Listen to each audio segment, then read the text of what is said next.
Serviços que um banco tradicional, mas com grandes vantagens, taxas muito mais atrativas, prazos diferenciados e ganho social aos nossos cooperados. Além disso, o atendimento humanizado é uma de nossas marcas registradas. Para saber mais sobre nosso trabalho, procure a agência sede em Santos, na Rua Doutor Carvalho de Mendonça, 187, no bairro da Encruzilhada. Estamos também em São Vicente, Cubatão, Praia Grande, Guarujá, Peruíbe, além da capital, Grande São Paulo e ABC. Ou acesse o site cicobiunimais.com.br/coop/metropolitana e as nossas redes sociais. Cicobi Unimais Metropolitana. Há mais de 26 anos cuidando bem de você e do seu dinheiro. Somos feitos de valores. Baixe o aplicativo da Santos FM e ouça a rádio onde você estiver. Entre na Google Play ou na Apple Store e baixe o aplicativo. Você vai ter a Santos FM no seu smartphone ou tablet. Santos FM, a voz da cidade.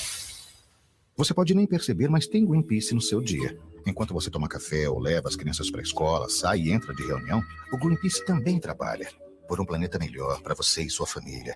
E para mostrar aos governos que fontes limpas de energia são possíveis. Pesquisar maneiras de gerar empregos em vez de poluição é bom para o nosso país. Faça sua parte. Acesse greenpeace.org.br e conheça nosso trabalho. Greenpeace, de olho no planeta. O Greenpeace não aceita doações de empresas ou de governos, mas você pode colaborar. O Célula Mater foi criado há 30 anos pelo Dr. Carlos Eduardo, um dedicado biomédico que decidiu usar todo o seu conhecimento para cuidar melhor das famílias da nossa região. Ao longo das décadas, o Célula Mater cresceu e conquistou a confiança da população com seu atendimento humanizado, virando referência de qualidade em análises clínicas e de precisão nos resultados de exames laboratoriais. Laboratório Célula Mater, presente no momento em que você mais precisa. 5 Santos FM 92.5. Santos FM, emissora da Associação Cidade de Santos. Começa agora, Antena Regional, com Luiz Torquato e Zé Luiz Castilho. A nossa região em destaque. Oferecimento Laboratório Célula Mater. 2:02, boa tarde, estamos de volta. Sextou, né? Nosso programa Antena Regional, na sua primeira semana, estreamos na terça-feira. E seguimos por aqui com muita alegria. Boa tarde a você que está chegando agora pela Rádio Santos 92,5, pelo YouTube do Antena Regional, pela nossa página do Facebook, Antena Regional Santos. Curta nossas páginas, assim você recebe as notificações. Hoje, sexta-feira, dia 10 de junho, dia da língua portuguesa, dia da artilharia das comunidades portuguesas, dia de Portugal. Então, um abraço a toda a comunidade portuguesa da Baixada Santista. Lembrando que você agora pode entrar em contato com a gente mandando uma mensagem pelo WhatsApp. Temos o WhatsApp já, então é o 996525565. Então 996525565 é o 13. Comigo aqui o nosso querido José Luiz Castilho, nosso querido Zé Castilho. Boa tarde, Zé, tudo bem? Boa tarde, Luiz Torquato, boa tarde a toda a nossa audiência. Estamos na primeira semana desse programa, que realmente tem sido um sucesso muito grande, muita participação, muita gente parabenizando, né? Mandando até perguntas e pautas antes da gente entrar no ar. Todas vão ser atendidas no seu devido tempo. É muita coisa que chega ao mesmo tempo, mas vamos atender todo mundo. Lembrando novamente o WhatsApp. Hoje nós já estaremos com o WhatsApp no ar. Você vai mandar as suas perguntas, as suas dúvidas. O Lulu já falou, vamos repetir, né? 99652 5565 99652 5565 para que você entre em contato com a gente muito mais fácil pelo WhatsApp. Vamos dar início então ao nosso programa na sexta-feira. Lembrando que a produção é da jornalista Lúcia Costa, nos trabalhos aqui o nosso querido Paulo Andrade, essa é a nossa equipe do Antena Regional. Hoje nós recebemos a chefe de Vigilância de Saúde em Santos, Ana Paula Valeiras, e também o personal trainer Henrique Almarza. Ana, boa tarde, que bom ter você por aqui com a gente. Boa tarde, eu que agradeço estar com vocês, é sempre um prazer estar perto de pessoas que querem ser parceiros nossos nessa caminhada aí na área da saúde. Então, muito obrigada pelo convite e estou à disposição para a gente fazer um belo programa. Henrique, boa tarde para você, trazendo assim uma certa inspiração, né, física de saúde para nós. Boa tarde. Boa tarde, Torquato. Boa tarde, Zé. Boa tarde, meus amigos. Boa tarde, quem está escutando. Boa tarde. É um prazer estar aqui. Eu sempre adoro estar em projetos novos. Eu sempre sou muito adepto em apoiar. Então, podem contar comigo aqui, por favor, referente à atividade física, a bem-estar e também colaborar com o assunto também da querida aqui nossa. Então quer dizer que a nossa equipe aqui do Antena Regional estará em breve em muita boa forma física, né? Com certeza. Assim esperamos. Pode contar comigo. Ana Paula, enfermeira, servidora pública e chefe do Departamento de Vigilância em Saúde. Ana, você viveu o início desse furacão chamado Covid, né? Como milhares de profissionais da área da saúde, inclusive muitos perderam suas vidas, né? Ontem foi o Dia Mundial da Imunização e essa é uma questão que vem preocupando ainda o mundo todo, né, Ana? Sim, nós estivemos aí durante toda essa pandemia e ainda estamos, né, porque a pandemia não acabou, infelizmente, mas foi realmente uma surpresa para nós da área da saúde e nós na vigilância em saúde principalmente, porque quando os dados começaram a chegar, a gente não acreditava que estava acontecendo, né, toda aquela situação, né, os casos chegando, as pessoas se internando, muitas sem saber o que era, muitos dos nossos colegas profissionais e amigos também foram a óbito numa rapidez, né, porque a pessoa internava em 2, 3 dias, já ia a óbito. Isso é uma coisa que mexeu muito conosco e comigo principalmente, porque tive pessoas próximas que sofreram com a pandemia, né? E cada morte que a gente enfrenta, para nós é considerado uma tristeza muito grande, porque com ela vem toda a família, vem toda a comunidade que está ao redor dessa pessoa. Então, realmente, a pandemia, ela tem sido para nós um aprendizado, né, porque nós não paramos de estudar o tempo todo para saber como se comportar e quais as estratégias, porque a vigilância é como se fosse o cérebro da Secretaria de Saúde. É ali que estão todas as informações que nós colocamos, e através dessas informações é que fazem as políticas de saúde, as estratégias, como o aumento de número de leitos, medicações, aumento de número de RH. Então, realmente foi muito difícil. Nós hoje, posso dizer que a gente está numa situação um pouco mais amena, mas mesmo assim a gente não pode baixar a guarda, a gente tem que continuar bem vigilante, bem atento com os números que estão, infelizmente, começando a aumentar novamente. Traçando uma linha do tempo, quando isso surgiu na China, o Wuhan, né, que explodiu na China, depois foi para a Itália, e foi aquela tragédia na Itália, e se espalhou pela Europa, aí já havia um olhar dos profissionais de saúde aqui de Santos para essa situação que poderia se agravar aqui também? Sim, nós já estávamos bem ligados com isso, porque nós temos um sistema que chama EIOS, que é um sistema que ele nos alerta toda vez que vai ter algum agravo que vai ser uma emergência em saúde pública. Então, nós temos o Centro de Referência de Emergências em Saúde Pública de Vigilância, e ele já nos avisa quando tem algum caso já surgindo. Então, quando saiu na mídia, nós já sabíamos, né? É o mesmo caso que nós estamos passando hoje com o monkeypox, né? Quando chegou na mídia sobre a varíola dos macacos, nós da Vigilância já estamos sabendo isso há alguns meses. Então, tudo isso por quê? Porque a gente tem que começar a estudar, a ver as estratégias que a gente vai fazer.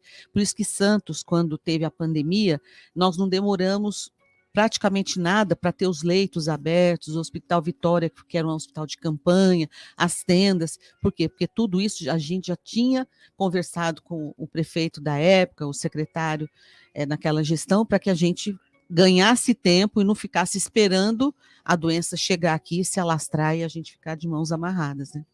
Antes de começar, a gente estava conversando aqui fora do ar. E a Ana Paula passou alguns dados graves e importantes. São números realmente que chamam a atenção a falta da vacinação. Muita gente que não se vacinou ainda a segunda dose, a terceira dose, principalmente as crianças, que as mães não estão levando as crianças para vacinação. Essa é uma preocupação enorme que nós estamos tendo, porque Santos, nós tivemos em torno, na primeira dose, 93,5% da população, é mais de 1,1 milhão de doses aplicadas.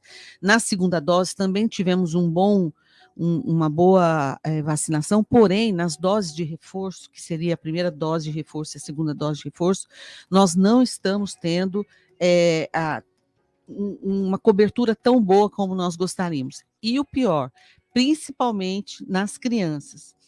Até o momento, nós só tivemos em torno de 62% de crianças que foram vacinadas com a primeira dose, e dessas, nós ainda estamos com mais de 6.800 crianças que ainda não foram tomar a segunda dose, e muito menos o reforço. E a gente tem percebido que quanto mais a população é mais jovem, menos tem procurado as nossas unidades para tomar a dose de reforço. E isso é uma coisa que não dá para a gente aceitar, né? Porque a vacina está aí disponível, nós temos todas as vacinas, até a gente brincou hoje sobre o sommelier de vacinas, nós temos todas as vacinas em todas as policlínicas. Você pode escolher qual vacina vai tomar. Pode escolher qual você quer tomar. Né? Lembro que em São Paulo, as pessoas iam perguntar se tinha a vacina da Pfizer. Nós tivemos Coronavac não queriam tomar, quer dizer, queriam escolher a vacina. Não, isso aconteceu em todo o Brasil. Nós tivemos vacinas. Eu já acompanhei, vi casos das pessoas chegando no centro de vacinação, e a primeira pergunta não é se tinha vacina, é qual vacina estão aplicando. E depois ir Coronavac. Não, essa eu não quero, obrigado. E ir embora. Isso mesmo. Gente, hoje não tem nem isso. Hoje a pessoa, até se quiser escolher, até o momento, vou dizer assim, ela pode escolher, porque nós temos Pfizer, AstraZeneca, todas, né? Mas a hora que acaba uma, por exemplo, se acabar a Pfizer, ninguém quer tomar as outras restantes, e as outras são tão boas quanto. Então, realmente, isso é um problema que a gente, no começo, tem uma questão política também em cima disso, né? Eu acho que as fake news também, elas fazem uma limpeza aí. Desserviço, né? Um desserviço, isso mesmo, faz uma lavagem cerebral e as pessoas parecem que não entendem. Meu sogro está assim no mais alto grau de risco, talvez pela idade dele, tem 93 anos, ele só tomou Coronavac e não pegou Covid. Sim, a Coronavac é uma ótima vacina. Ficou completamente imunizado e está aí, bem tranquilo. Então, gente, não vamos escolher a vacina, a gente tem que tomar aquela vacina que estiver disponível, né? E que salvou, vamos ser bem claros aqui. Sim, a vacina é um divisor de águas, a gente percebe. De águas. A vacina que estancou, né, esse processo terrível de tragédia, infelizmente muitas famílias perderam seus entes queridos, porque a gente não tinha vacina, estava em desenvolvimento. Eu até acho que foi uma coisa fantástica, como esses cientistas, e aí a gente tem que dar valor para a ciência. Com certeza. Não é? Porque tem pessoas que ainda querem questionar, né, o cidadão que não estudou durante um período, ele estuda durante a vida inteira. E foi muito rápido, não é? Desenvolveram vacina. Foi recorde de tempo. Isso nunca foi visto no mundo, o desenvolvimento de uma vacina em tão pouco tempo. Aí isso que o Lulu está falando também vem de encontro a isso. Muita gente que hoje diz não acreditar na vacina, eu não acredito porque foi uma vacina feita muito rápido, não sei. Saiu muito rápido. Geralmente as vacinas demoram 10 anos. Né? Gente, não há tempo e não há espaço para dúvida. Não, e foi investido nessa vacina para que ela fosse o mais Exatamente. Rápido possível. E está mais do que provado que elas funcionam. Os casos desabaram no mundo, não só no Brasil. É uma vitória da ciência, no gente. Mundo Vamos todo. confiar na ciência. E o que a gente está vendo hoje, os números aumentando, principalmente nas crianças, como a gente sabe, é porque muitas dessas crianças também ainda não tomaram a vacina. Isso é uma coisa que preocupa. Complica. Perguntar para o Henrique Almarza, você teve Covid, Henrique? Tive. Ainda quando não tinha a vacina, eu tive no final de 2020.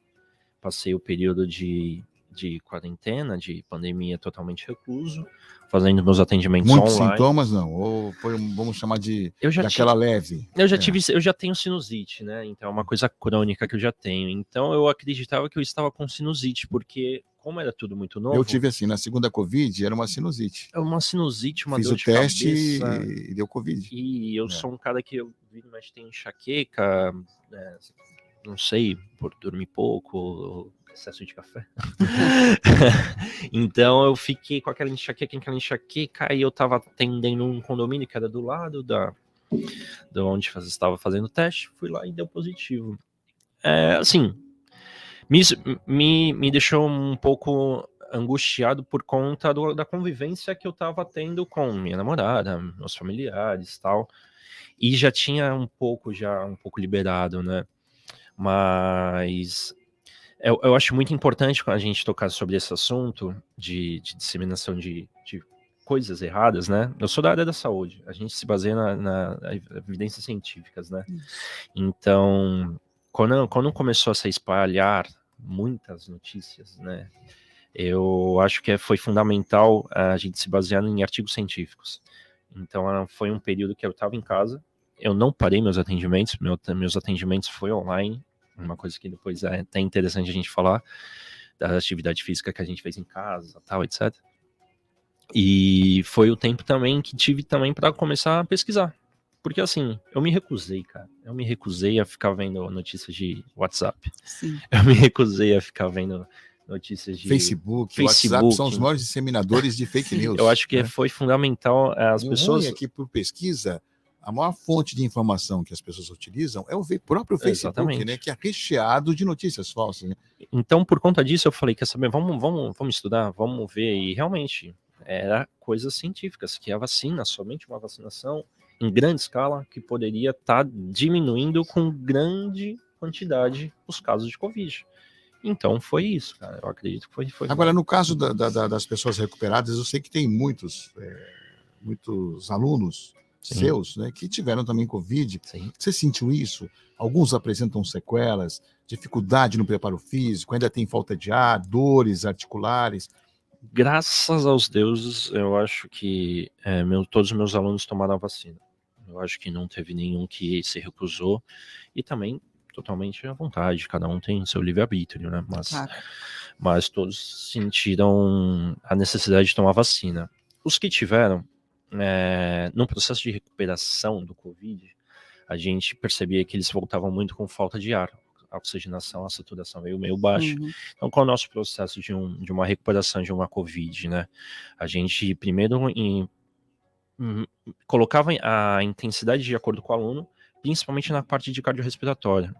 Quando a gente pensa em questões de oxigenação, a gente precisa fazer uma demanda de oxigenação, uma dilatação, e, consequentemente, de tentar fazer menos oclusão, ou seja, num processo de recuperação de Covid, o treino aeróbio era mais viável do que o treino de musculação.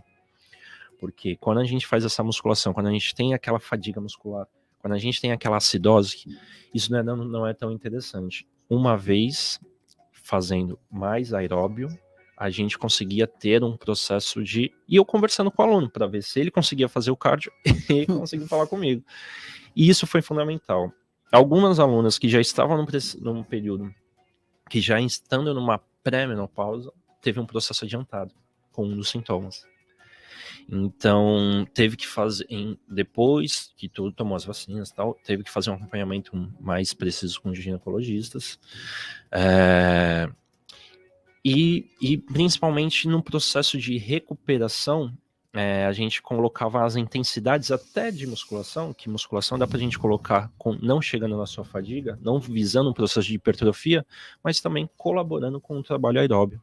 Tá? Então a gente fazia um circuito, porque querendo ou não, membro inferior tem muita oxigenação, muito acúmulo de oxigenação, tem muita dilatação, porque o quadríceps é uma musculatura muito grande, o glúteo, então ele tem a sua demanda de oxigenação. Então é importante a pessoa, num processo de recuperação, fazer um agachamento com peso corporal, vai dar uma caminhada na esteira, faz outro movimento para ativar um pouquinho mais o quadríceps, sem fadiga, e aí dar uma caminhada numa esteira, numa bicicleta, e aí, graças aos deuses, ninguém teve nenhum tipo de sequela. Que bom.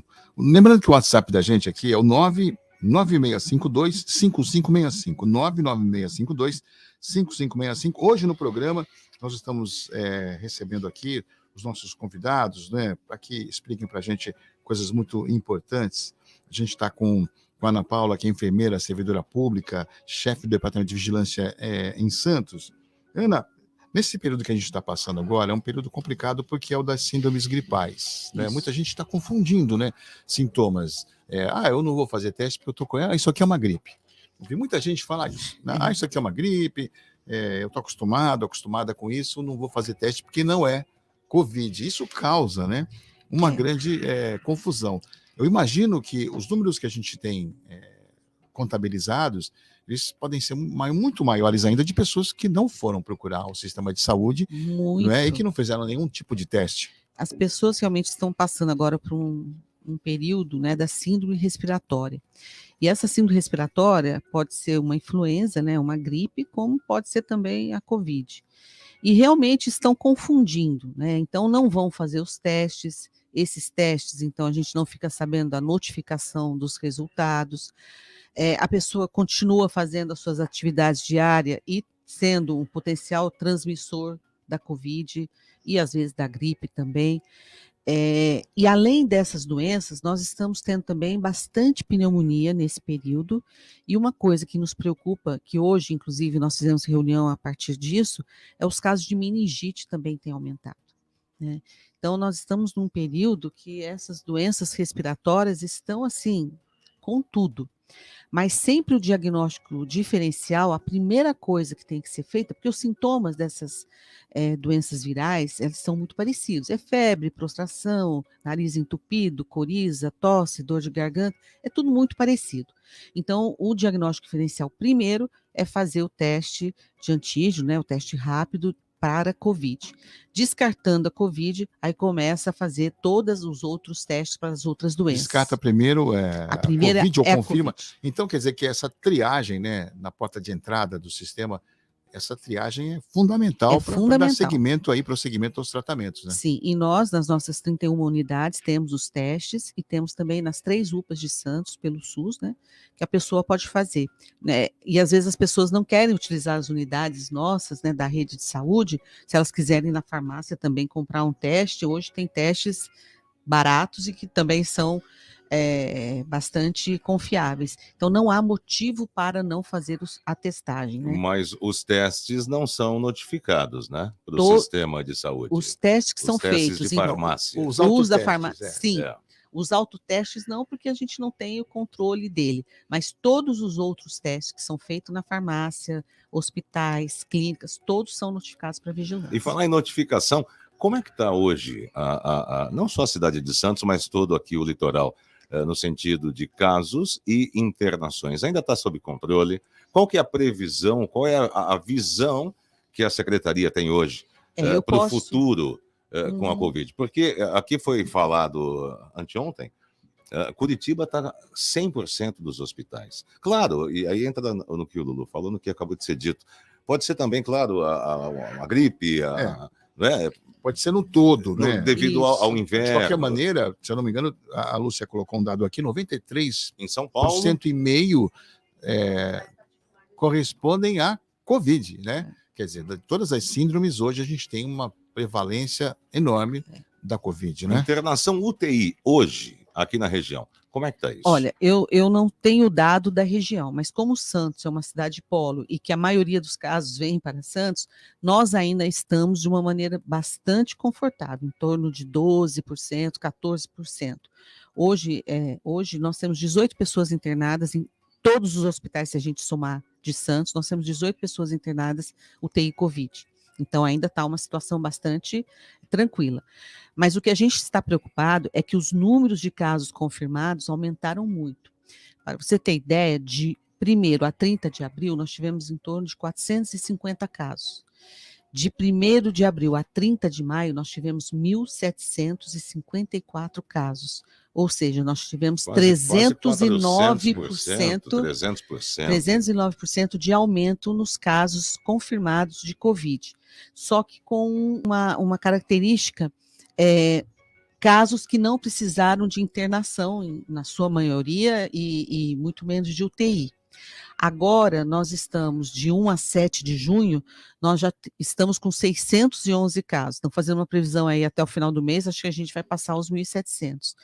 Então, isso é preocupante, né? Porque às vezes as pessoas... Chegando quase a 2.000, né? Isso, e as pessoas falam, é só uma Covid, já estou escutando isso. Porque antes a gente ouvia, é só uma gripezinha. Minimizando muito, né? Não dá e agora esquecer. É só uma Covid, essa Covid não está dando nada? Peraí, a situação não é bem assim. A Covid, como vocês mesmos falaram, ela pode sim deixar sequelas, né? E isso realmente tem... Mesmo com sintomas leves. Mesmo com sintomas pode leves. Deixar a sequela. E não tem sequela maior do que a perda de um pai, de uma mãe, sem de um dúvida irmão, nenhuma. uma irmã, um familiar, né? Ontem mesmo estava conversando com o menino e tudo, e comentando sobre essa situação de Covid, ele falou, o meu pai morreu de Covid o ano passado.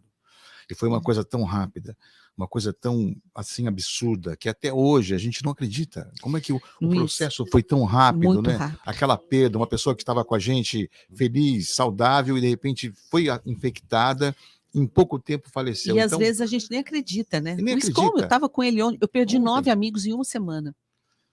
foi uma coisa assim, É uma coisa... absurda. Só de absurda. falar já me... Todos nós conhecemos alguém próximo que certeza. acabou falecendo Infelizmente.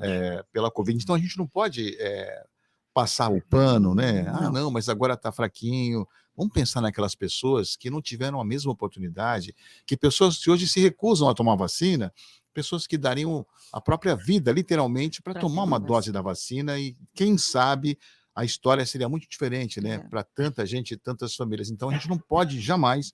E- Não, porque agora os sintomas são poucos, virou uma coisa que me deixa muito irritado, é quando se fala, e já se falava antes, é uma gripezinha, né? Isso se propagou de uma maneira, né, até irresponsável, Uhum. né? E ainda tem gente que fala isso, né?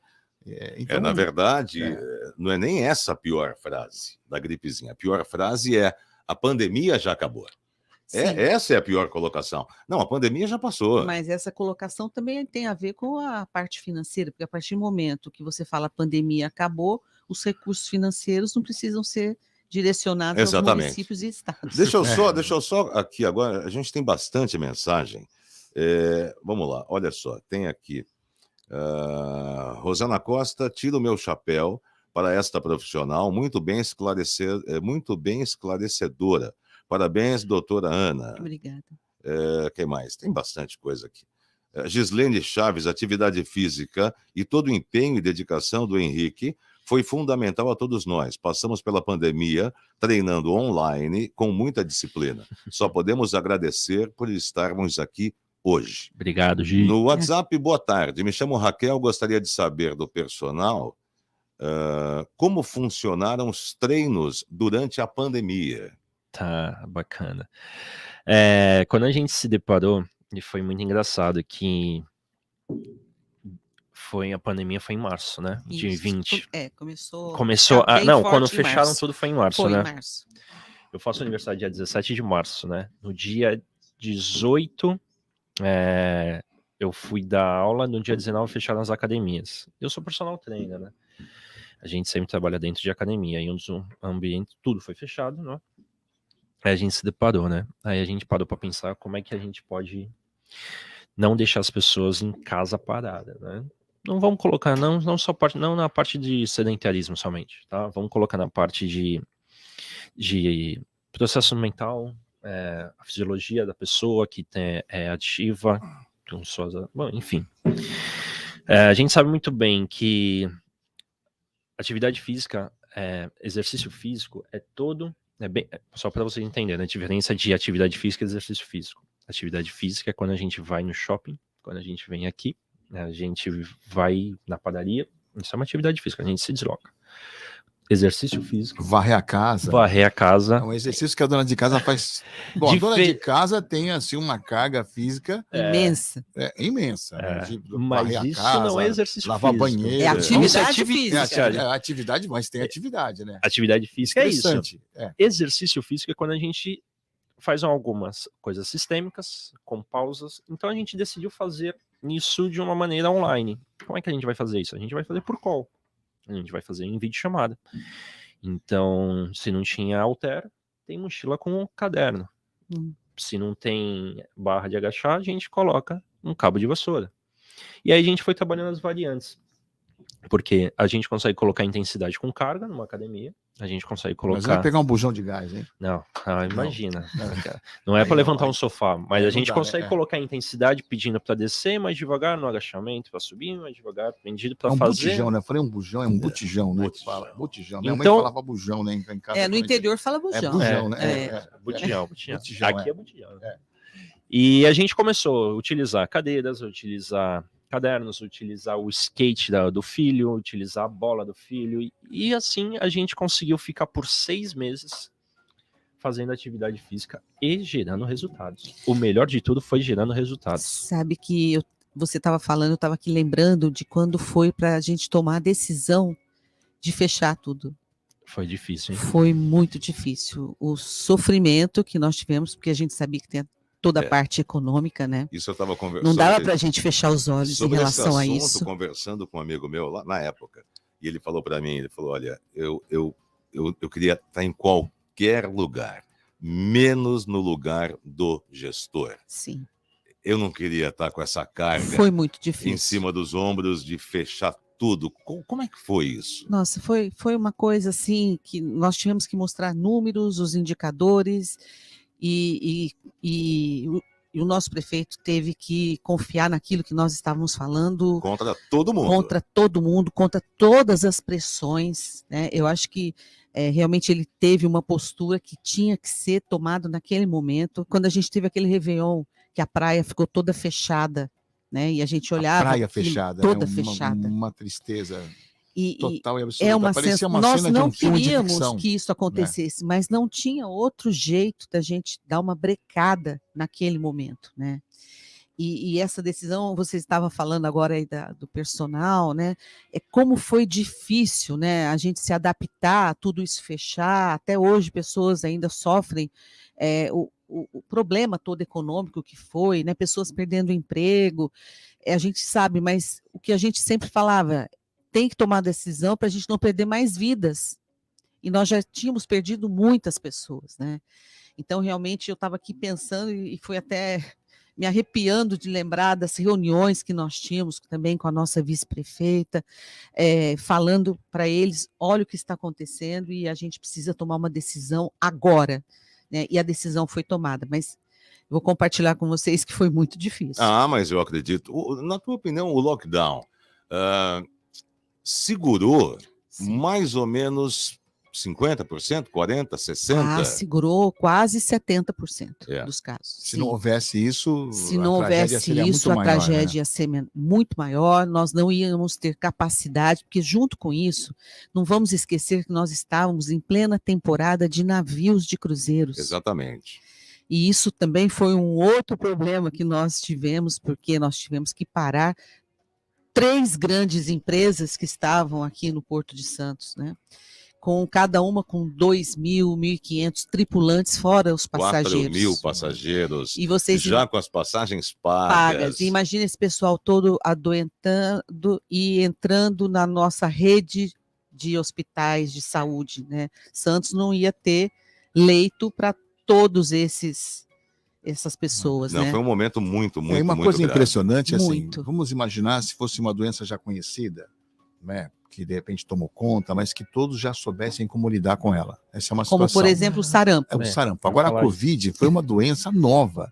E os profissionais de saúde tiveram que ir tratando das pessoas e aprendendo ao mesmo tempo, médicos, enfermeiros, enfim. E trabalhando a cega, sem saber o que estava tratando. Isso é o pior. Começava a tratar e tentava entender o que está acontecendo, né? E eu acho que isso aí, de certa maneira, mostra como essas pessoas são capazes e como essa atividade médica, todos que trabalham na área da saúde, muito mais que uma profissão, é uma missão de vida. Porque cuidaram muito das pessoas, aprenderam, e eu creio, acho que não é nenhum engano eu falar que hoje em dia a nossa equipe de saúde está muito mais preparada para o que deve vir. Depois da Covid, vai ser difícil aparecer uma coisa pior do que isso. Porque nós tivemos 3 fatos importantes. Primeiro, a febre amarela, não sei se vocês lembram que a gente teve que vacinar todo mundo no Brasil. Logo depois veio o sarampo, que era uma doença que estava erradicada e começou a surgir com os cruzeiros. E logo depois a Covid. Então, isso realmente foi preocupante, né? Quando você falou das pessoas em casa, saúde mental, nós tivemos 60% no número de suicídios durante a pandemia. Isso é muito sério, isso é muito grave. 60%? 60%. Só aqui Só aqui em Santos. É mesmo? Não sabia desse número? 60%? Isso. Então, vocês veem como que a gente não pode falar foi só a pandemia. Lógico que deve ter mais alguns outros fatores, mas olha como que isso aumentou o número, né? E a saúde também mental dos que estavam trabalhando. E até o noticiário não colaborou muito para isso, né? Porque ao invés de atrapalhou mais do que ajudou. Notícias que informassem as pessoas, pelo contrário, era um obituário, né? Sim. O noticiário virou um obituário. Dava muita tristeza de ver, né? Mórbida. Aquela contagem mórbida, né? De pessoas que morreram, quer dizer, isso, imagina quem está em casa, uma região que tem uma prevalência de pessoas idosas, muitas moram sozinhas e só ouvindo notícia ruim. Pô, o mundo não presta, agora tem a Covid, quer dizer, isso leva as pessoas, e os jovens também, porque esse negócio da depressão também está pegando muito pesado, com os jovens, né? Com essa faixa etária. Que, na verdade, quando começou começou esse clima todo que se coloca, né, acabou também favorecendo. Isso. Sim, quando começou a Covid, na minha opinião, até hoje ainda não se sabe com o que está lidando ao certo. Né? Até hoje, ainda, cada organismo é um organismo. Mas você aprendeu a fazer uma contenção, né? Não, claro, mas lá no começo, com vantagem. Lá no começo era só o público idoso. Lembra disso? Isso. Opa, não, preconceito com o pessoal da idade. Era só o pessoal idoso, e aí daqui a pouco já era o pessoal mais novo, criança não pega, a criança não tem problema algum. E aí veio, até eu estou falando isso para chegar no Henrique, no sentido de que foi muito divulgado a coisa do preparo físico, né? Quem tem preparo físico, quem faz atividade física, está livre. Não, mas teve atleta que pegou Covid e morreu. Pois sim, teve, gente, infelizmente. Gente, na realidade, hábitos saudáveis são prevenções de qualquer tipo de doença. Veja bem. Então, assim, se eu tenho hábitos saudáveis, pode ser que eu pegue qualquer tipo de doença, mas eu consiga ter meu sistema imune mais fortalecido. Mas isso não nega, isso não impede de alguém pegar Covid. Eu peguei, colegas meus profissionais pegaram.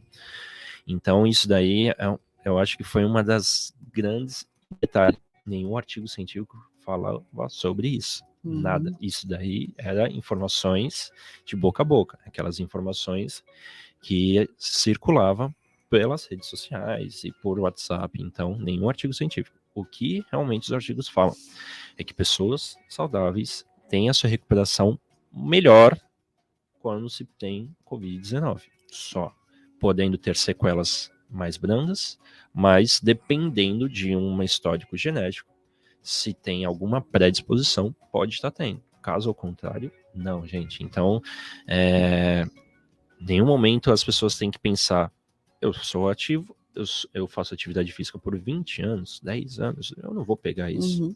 Gente, é tudo muito novo. E quando você falou que nem tudo a gente sabe ainda da Covid, um exemplo que a gente tem foi no final do ano de 2021, quando tudo foi liberado, inclusive a temporada de cruzeiros, e nós, de repente, nos deparamos com uma nova variante, a Ômicron, que pegou todo mundo de surpresa. E aí foi tudo começar de novo a estudar, a aprender, para ver o que essa variante poderia causar. Então, realmente é uma surpresa, a gente não sabe qual é a próxima. Porque, na verdade, historicamente, eu acompanho bastante, porque eu tenho um primo, o Stefan Cunha Uivari, ele é infectologista e bem conceituado, tem livros escritos e sabe tudo sobre o assunto. Aliás, ele foi o único médico do Brasil que foi para a África quando começou o Ebola. Sim. O único médico da América do Sul foi esse meu primo que foi para lá para ver o que estava acontecendo. E realmente, historicamente, ele diz que todas as pandemias são 4 ciclos. Isso. E aí nós tivemos a principal, tivemos a Ômicron, teve o lockdown também, ano passado. Delta. E nós temíamos tanto Delta. Verdade. Agora, mudando um pouquinho, Ana, você acabou de falar da meningite. Estou vendo uma notícia aqui, olha. A novidade agora é a varíola dos macacos. Sim. Essa semana tivemos a confirmação do primeiro caso em São Paulo, com mais um em análise. O que nós podemos esperar? Vem mais notícia ruim? A monkeypox, que eles falam que é a varíola do macaco, ela é uma doença que praticamente não existia mais. E ela começou a aparecer agora na Europa, principalmente Portugal e Espanha, e a gente sabe que esses casos podem vir, como todos os outros casos de outras doenças vieram, pode chegar até o Brasil. Ontem, em São Paulo, foi confirmado o caso de um senhor de 41 anos que passou por Portugal e Espanha, e agora tem uma senhora de 26 anos que está sendo investigada.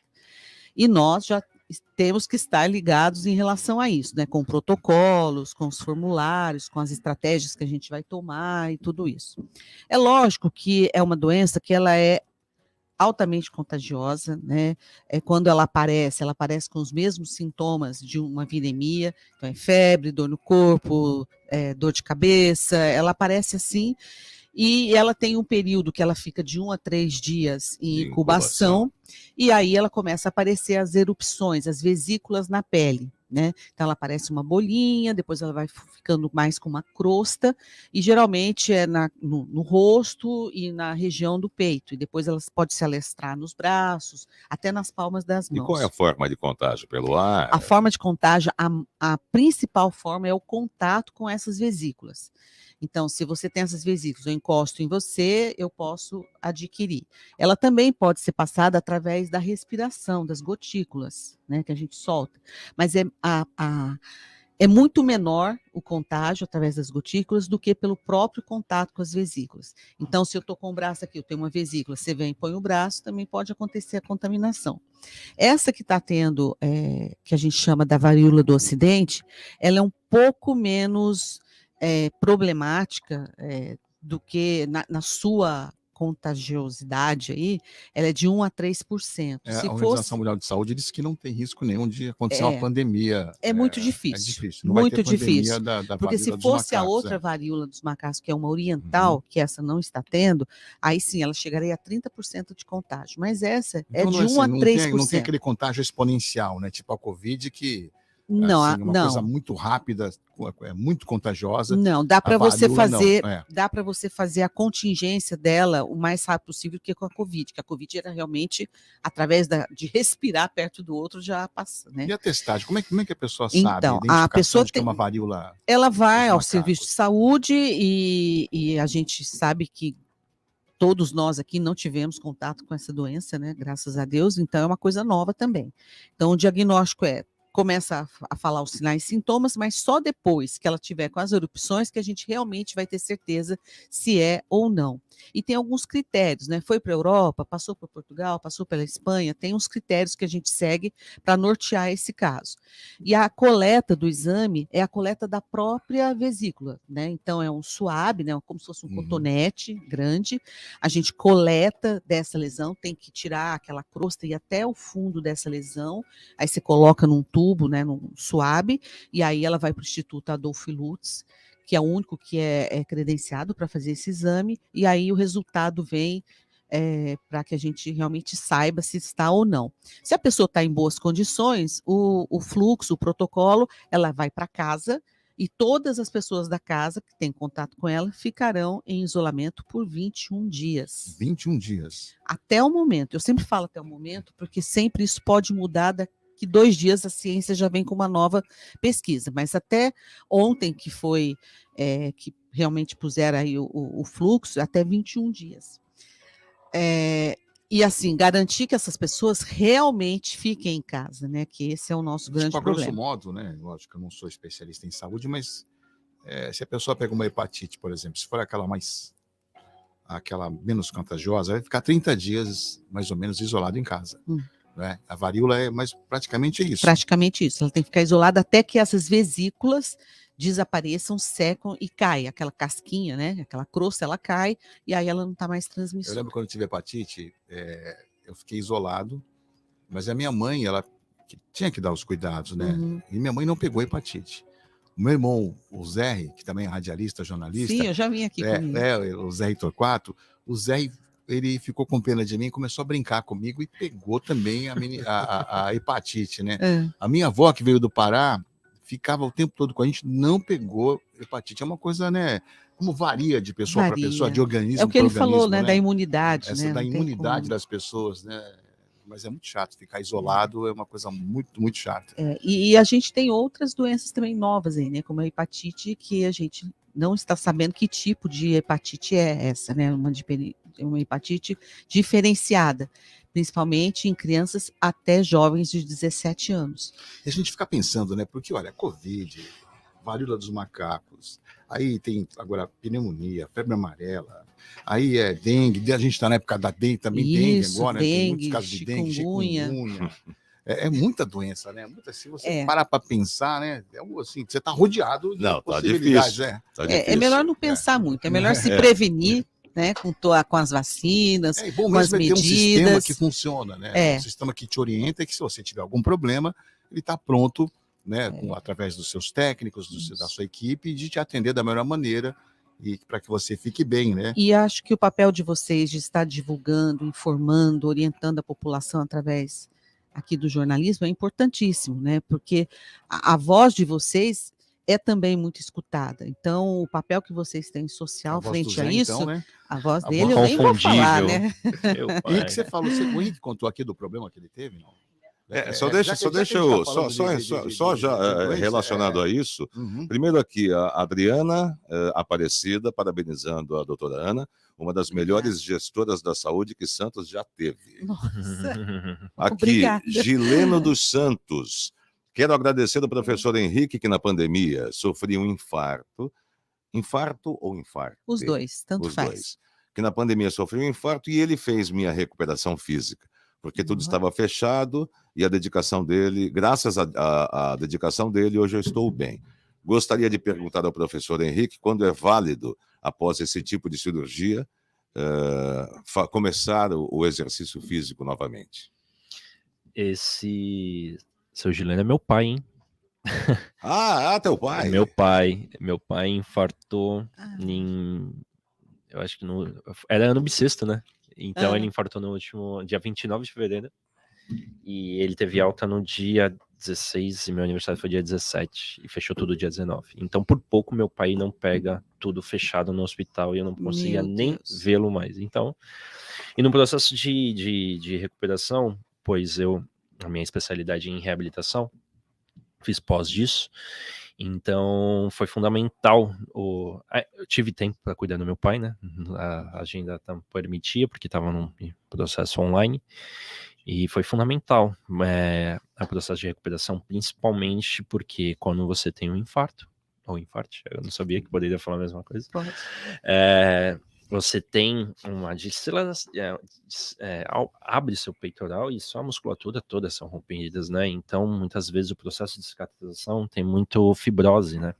Então, a tendência das pessoas que têm algum tipo de infarto é ficar muito cifótico, porque aquela dor tal, já que era meu pai, então podia aproveitar com ele, cara. Então, vamos lá, vamos abrir o peitoral, vamos fazer essa circulação sanguínea, vamos subir a escada, vamos alongar, vamos fazer flexão de braço. Meu pai não podia fazer no chão, vamos fazer na parede, que depois vamos fazer na mesa, que depois de joelho pro chão, e assim vai indo. Esse é um processo de atividade física que também comprovou que eu consigo fazer atividade física em casa. E aí, aproveitar aqui o Henrique na sequência, muita gente faz exercício sem um acompanhamento. O Henrique é um profissional da área, conhece do assunto e mesmo assim teve um problema grave. Sim. Conhecendo do assunto. Então imagina aquela pessoa que faz o exercício sem conhecer. Eu queria que o Henrique rapidamente, já estamos aí 12 para as 3, o que aconteceu com você e a importância de você ter um acompanhamento? Sim. Pratico atividade física desde os meus 14 anos de idade, né? Eu era muito magro, precisava ganhar corpo, até mesmo por conta de saúde, que eu era muito alto e comecei a ficar um pouquinho mais corcunda, né? Então eu entrei na musculação, etc. E eu pratico pedestrianismo, né? Então eu participo de provas de corrida, eu descobri a corrida graças a uma aluna minha que me incentivou. Enfim, e eu estava indo para minha terceira meia maratona aqui de Santos. E vindo da pandemia para cá, só fazendo um adendo, desde a pandemia para cá, eu não tinha tirado férias e minha agenda já estava lotada, então minha agenda continuou mais lotada ainda, então graças a Deus é um reconhecimento profissional, porém eu estava um pouco mais cansado. Não fiz uma hidratação prévia tão boa no dia anterior, corrido por estar aulas, tal, num processo que ia ter uma outra prova de 10 km também tradicional aqui em Santos. Enfim, cheguei na prova e eu tive uma desidratação aguda no final da prova, onde eu entrei num quadro de rabdomiólise. O que seria isso? Rabdomiólise é o quadro de destruição muscular, onde libera uma toxina na corrente sanguínea e acarreta uma paralisação ou quase perda dos meus órgãos, tanto o rim quanto o fígado. Então eu colapsei. Veja bem, treinado, saudável, faço dieta, faço atividade física e aconteceu isso comigo, por uma falta de hidratação prévia e também na estruturação da prova também não tinha tantos poços de água.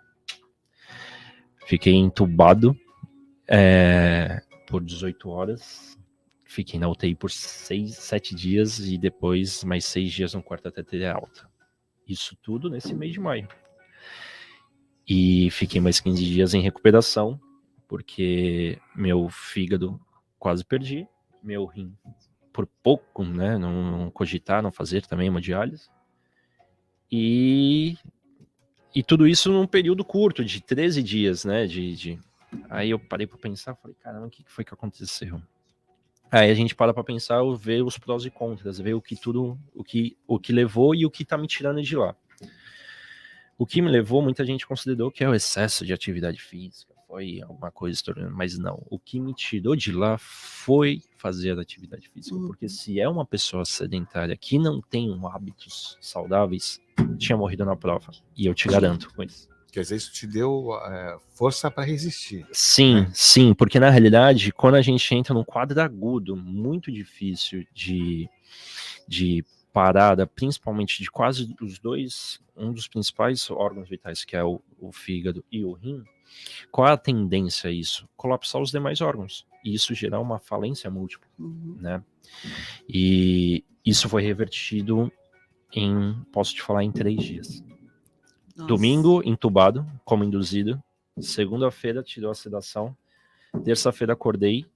Quarta-feira, reverteu meu quadro. Agora também dá um crédito para a equipe médica, né? Que o pessoal Não, primeiro eu quero parabenizar o pessoal do SUS, né? onde estavam lá os paramédicos e fizeram um atendimento muito rápido. Segundo, os paramédicos da ambulância. Então, assim, deixaram estabilizado e levaram e depois do hospital, onde eu também tive um atendimento bom. E, ó, cara, assim, é muito engraçado, porque eu nunca tive uma proximidade, eu nunca fiquei internado por nada, eu nunca quebrei nem um dedo. E me deparar na UTI, eu queria parabenizar a equipe de enfermagem. Cara, a equipe de enfermagem é uma equipe que tem que ser muito valorizada. Sabe que eu tive um problema de saúde em 2015? Em meu nome e em nome dos meus colegas, eu agradeço e fico até emocionada, viu? Porque eu sei o que é isso. Então, muita gente quando me vê, fica emocionada, chora, porque tem gente que passa por isso e não volta, cara. Em 2015 eu tive um problema, não existe uma cena mais impactante, essa não sai da minha cabeça, é quando você está deitado na maca e você começa a ver aquelas luzes a iluminação do hospital, né? Vai passando uma lâmpada, outra, e você não sabe o que vai acontecer com você. Você sabe que tem pessoas que estão cuidando de você, mas você, e agora? O que vai acontecer? Né? Então, é uma coisa que a gente fica depois refletindo, né? E dando valor, depois que está tudo bem, puxa vida, né? Eu estou aqui, eu tenho que viver minha vida melhor, eu tenho que, sei lá, ser mais legal com as pessoas. Vira um exemplo, né? Você faz você começa tudo do zero. É um filme na cabeça, né? E você faz um ponto de partida a partir de uma dificuldade que se tem, principalmente de saúde. E você, depois de quanto tempo recuperou a tua 15 dias. Tua forma física, voltou a praticar, voltou a correr depois de quanto tempo? Não, correr ainda não estou liberado pelos médicos, até mesmo por conta que ainda tive alta de processo renal, então meus rins estão ótimos, e processo cardíaco, que eu não tive nada, porque muita gente achou que, eu não infartei.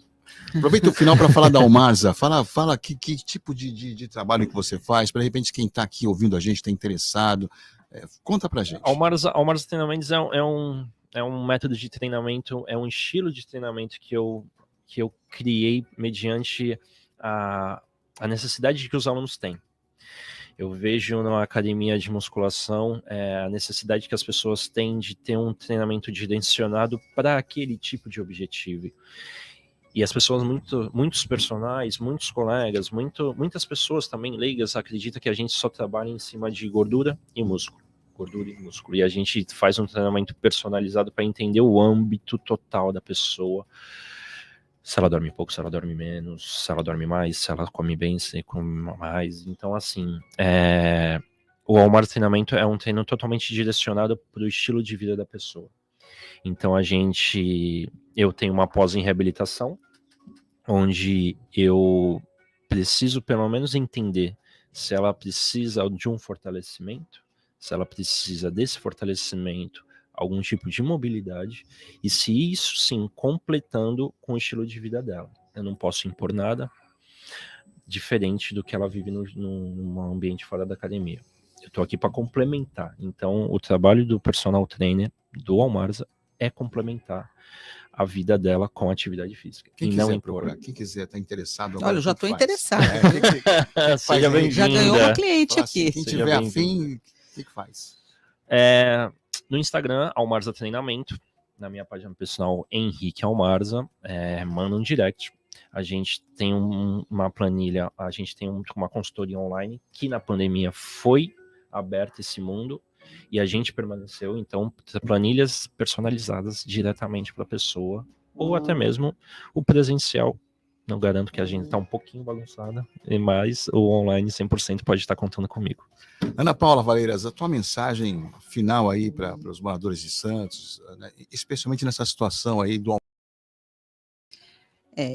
A minha primeira ideia para falar é que as pessoas realmente que ainda não se vacinaram, que procurem a vacina. Nós temos 31 unidades com recursos para vacinar com tranquilidade toda a população. Então, quem ainda não tomou a sua segunda dose ou dose de reforço, que a faça o mais rápido possível, que leve suas crianças também para se vacinar, não só contra a Covid, mas também contra todas as outras doenças, que nós temos mais de 22 vacinas para dar para essas crianças gratuitamente, então que também a cobertura vacinal está baixa, para que as pessoas continuem utilizando máscara em ambientes fechados, sem ventilação, para que evite locais aglomerados, continue usando álcool gel, lavando as mãos, todas essas medidas que durante a pandemia, todas as doenças respiratórias diminuíram muito, né? E agora a gente está vendo que com a abertura dessas medidas, tudo está aumentando novamente. Então, não vamos baixar a guarda e podem contar conosco, porque a gente está fazendo um trabalho sério, um trabalho com transparência, e a gente quer construir uma saúde boa para a população santista. Legal. Ana Paula Valeiras, ela é chefe do Departamento de Vigilância em Saúde da Prefeitura Municipal de Santos. Muito obrigado aí pela sua presença, espero que volte outras vezes aqui no programa. Eu vou voltar sim, será um prazer. Henrique Almarza, legal conhecer você. O Zé sempre, esses últimos dias, o Zé tem falado muito de você. O Zé me ama. Eu também amo ele. E eu já sinto você uma pessoa próxima por tudo que ele vem falando. E que legal que você agora está com a gente aqui, é nosso parceiro no programa. Muito obrigado. Eu estou muito feliz por estar aqui e espero colaborar cada vez mais com vocês. Zé Luiz, mensagens finais aí. A mensagem final eu recebi aqui agora. Sucesso para vocês, meu amigo Zé Luiz. Aonde você coloca a sua mão e seu profissionalismo, sucesso total. Esse é um amigo meu muito mentiroso. Mandou para mim agora aqui, eu já agradeci o Júnior, grande Júnior, saudade de você, grande abraço para você e obrigado pelas palavras. Quero agradecer a Ana, né, e fazer das palavras do Henrique as minhas, para a enfermagem de qualquer hospital. Geralmente num time de futebol, você dá os parabéns para o cara que fez o gol, né? Só que por trás daquele cara que recebeu o passe para fazer o gol, você tem uma equipe de mais 10 jogadores que estão dando todo o suporte para aquele atacante. Então não é só o atacante, é o time inteiro, principalmente a enfermagem, que eu já tive casos de família, que a enfermagem foi uma das coisas mais espetaculares no sentido de carinho, de proteção, de companhia, né? De ficar ali. Eu lembro que eu cheguei no hospital com a minha avó, e a enfermeira já tinha acabado o turno dela, ela tem família, tem filho, ela ficou no hospital, e me emociona falar isso. E ela ficou no hospital, lá com a minha avó, para ela não ficar sozinha. Isso é uma coisa que você... É um cuidar, né? É um cuidar. Tem sempre que tirar o chapéu, sabe? Geralmente, o médico, não é só... Claro, é super importante, lógico, mas a equipe que está ali dando o suporte, isso aí não tem preço. E eu quero agradecer ao Henrique, a Ana, obrigado pela participação e dizer também que a atividade física é quando a gente chega aqui no prédio 1h30, tem que subir de escada. A máscara. Porque esse elevador uma aglomeração, aqui, né, muito grande. Sempre parece saída do Pacaembu. É verdade. A gente está encerrando o programa de hoje, foi muito legal, muito bacana. A produção da Lúcia Costa, o Paulo Andrade aqui na parte técnica. Na segunda-feira a gente volta para falar sobre um assunto muito interessante e importante, que é o da Previdência. Muitas pessoas têm dúvidas com relação à Previdência. A doutora Maria Faiocchi, que é uma das maiores especialidades Isso é muito bacana. nesse assunto, vai estar aqui com a gente. Vai ser muito, muito, muito legal. E o Henrique também vai estar de volta para dar mais dicas aí sobre preparo físico, condicionamento. A gente vai ter um programa muito legal, com certeza. Um ótimo final de semana e até segunda-feira com a Antena Regional, aqui na Rádio Santos 92,5, mas também está no YouTube, está na página do Facebook, Antena Regional Santos. Curta nossas páginas e receba as notificações. E também no Instagram. No Instagram. Grande abraço e anuncie nosso programa, não é? Pô, lógico. Não é verdade, Zé Luiz? Até segunda-feira, gente. Bom final de semana. Fiquem com Deus. Valeu, tchau, gente. Começa agora, Antena Regional, com Luiz Torquato e Zé Luiz Castilho. A nossa região em destaque. Oferecimento Laboratórios. O Célula Mater foi criado há 30 anos pelo Dr. Carlos Eduardo, um dedicado biomédico que decidiu usar todo o seu conhecimento para cuidar melhor das famílias da nossa região. Ao longo das décadas, o Célula Mater cresceu e conquistou a confiança da população com seu atendimento humanizado, virando referência de qualidade em análises clínicas e de precisão nos resultados de exames laboratoriais. Laboratório Célula Mater, presente no momento em que você mais precisa.